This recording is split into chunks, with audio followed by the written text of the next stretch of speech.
بسم اللہ الرحمن الرحیم۔ مطالعہ قرآن حکیم کے نام سے ہمارے ہاں سرکاری سطح پر، غیر سرکاری سطح پر ایک بہت بڑا نصاب بنایا گیا ہے قرآن حکیم سے متعلق، اور بنانے والوں کا دعویٰ ہے کہ اس پر سارے کے سارے متفق ہیں، خاص طور پر اہل تشیع۔ آپ کو معلوم ہے کہ جب ایرانی انقلاب آیا، اب وہ آیا یا اسے بڑی محنت سے فرانس میں تیار کر کے امپورٹ کیا گیا، اٹ سیلف یہ ایک زبردست تحقیقی موضوع ہے۔ انہوں نے پاکستان میں اس کے جو اثرات آنا شروع ہوئے، وہ بڑا اچھا اور دھیما دور تھا۔ مطلب اس دور میں شیعہ حضرات آ کر مسجدوں میں اپنی نماز پڑھ لیتے تھے، کوئی گریبان اور پھٹولم کچھ ایسا نہیں ہوتا تھا۔ اس دور میں بھی پارلیمنٹ کا باقاعدہ گھیراؤ کر لیا گیا اور کہا گیا کہ ٹھیک ہے، باقی نصاب ہم مل کر پڑھیں گے لیکن اسلامیات نہیں پڑھیں گے۔ آپ کو معلوم ہے اسلامیات ہی وہ واحد مضمون ہوتا ہے نا جو بچے کو اسلام سے متعلق اور پھر قرآنی آیات اور احادیث مبارکہ اور فقہی مسائل اور دوسری چیزیں سکھاتا ہے۔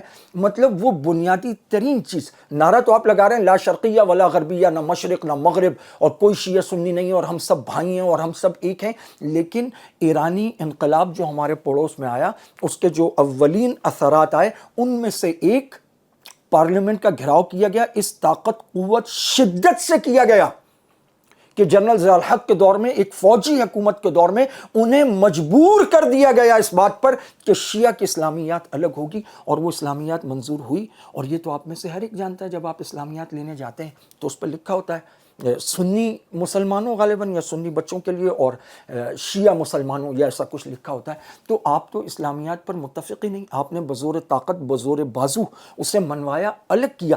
ہم نے الگ نہیں کیا، آپ نے الگ کیا۔ آپ نے کہا یہ جو اسلام تمہارا ہے، ہم نہ یہ اسلام پڑھتے ہیں نہ اس کی اسلامیات پڑھتے ہیں، ہمارا اپنا اسلام ہے، ہم اس کی اسلامیات پڑھتے ہیں۔ اور آج یہاں آپ کہتے ہیں ہم متفق ہیں۔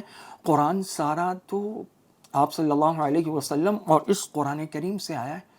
حضرت حکیم الاسلام قاری طیب صاحب فرماتے ہیں کہ قرآن ایک نہیں دو ہیں، ایک یہ مصاحف میں لکھا ہوا ہے، اور ایک جیتا جاگتا چلتا پھرتا قرآن آپ صلی اللہ علیہ وسلم ہے۔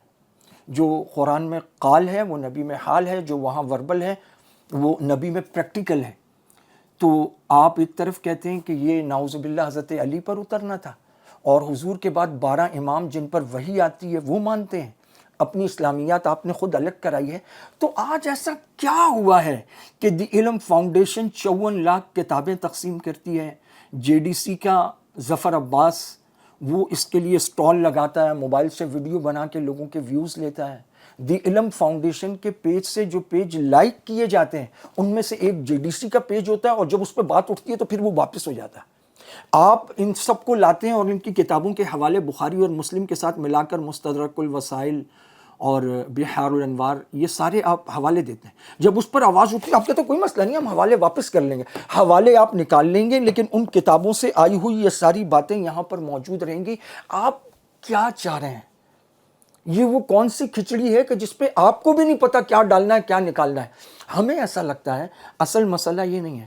اصل مسئلہ یہ ہے کہ جو سینکڑوں سال گزرے، قربانیاں دی گئیں، اور حق کہنے والوں نے حق کہا اور لکھا، اور جیل گولی ہتکڑی ہر قسم کی قربانی دی، اور بتا دیا کہ یہ ابن سبا کی ذریت ہے، یہ اسلام سے بالکل الگ ہے، اور وہ الحمدللہ روز روشن کی طرح عیاں ہو گیا۔ لوگ اس بات پر مرنے مارنے کو تیار ہو گئے کہ ہم بیٹی کا گلا اپنے ہاتھ سے گھونٹ دیں گے لیکن ان کے ہاں بیٹی نہیں بیاہیں گے ہم۔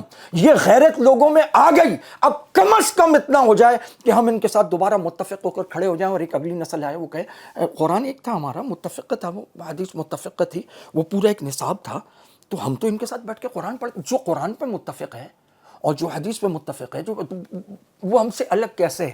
یہ ہے وہ ساری کی ساری قربانیاں علمی تحقیقی، ان سب پر بیک جنبش تب لگی ہیں۔ 54 لاکھ کتابیں مفت میں، تب بنتی ہے دی علم فاؤنڈیشن، تب بنتے ہیں سی ای او، آتی ہیں گاڑیاں، پورے عملے۔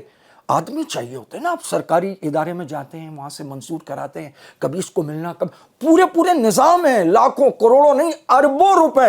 آپ کیلکولیٹ کر لیں نا، 54 لاکھ کو آپ 1500 سے، یہ کتاب آپ 1500 سے کم میں چھاپ کے مجھے تو نہیں دے سکتے۔ آپ صفحہ دیکھ لیں، تختی دیکھ لیں، چھپائی کا معیار دیکھ لیں۔ تو 1500 کو 54 لاکھ سے ضرب دیں اور بتائیں. یہ تنظیم اسلامی تو ایک چھوٹی سی تنظیم ہے, بہت اچھے سخی لوگ ہوں گے اس میں, اتنا پیسہ وہ یہ کہیں اور سے آ رہا ہے پیسہ. یہ پورا ایک نظام ہے جو چل رہا ہے, اور یہ وہی ہے جو اس سے پہلے بیروت میں چلا, جو تہران سے چھاپا گیا, اس میں وہ متفقہ تراجم تھے جو مختلف جگہوں پر کوششیں ہوتی ہیں, اور کہنے والے تو اس کے تانے بانے اب جا کر وہ ابراہیمی ہاؤس جہاں سارے آ کے عبادت کر کے نکل لو, ایک چھوٹا سا کمرہ, یعنی ملغوبہ بنا دو. اصل اسلام وہ لوگوں کے ذہنوں سے محو ہو جائے.